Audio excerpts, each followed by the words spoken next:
খরগোশের বুদ্ধি।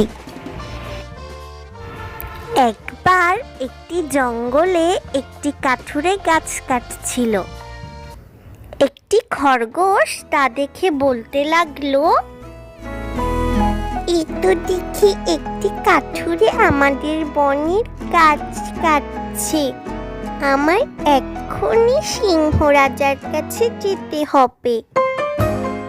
খরগোশটি সিংহের কাছে যায় আর সিংহকে বলে, রাজামশাই, একটি কাঠুরে আমাদের বনের গাছ কাটছে, আপনি কিছু একটা করুন।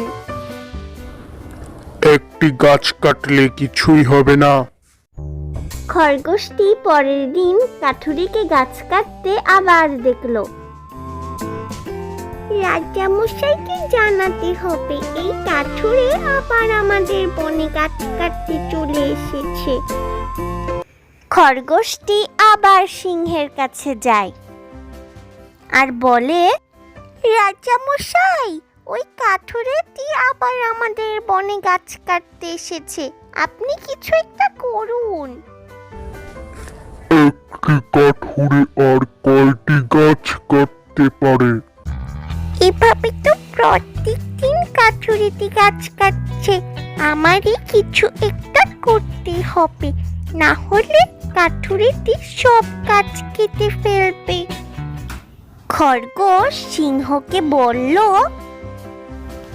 সিংহ রাজা, সবাই বলছে আপনি নাকি আমাদের রাজা না, ওই কাঠুরে নাকি আমাদের রাজা, কারণ ওই কাঠুরে গাছ কাটছে, কিন্তু আপনি কিছুই করতে পারছেন না। সিংহ ক্ষেপে সেই কাঠুরেকে ধাওয়া করলো আর কাঠুরে দৌড়ে পালিয়ে গেল। বন্ধুরা, ভিডিওটি ভালো লাগলে লাইক, কমেন্ট আর সাবস্ক্রাইব করে দিও। আর কমেন্টে অবশ্যই এটা লিখে দিও আমার বুদ্ধিটা কেমন ছিল।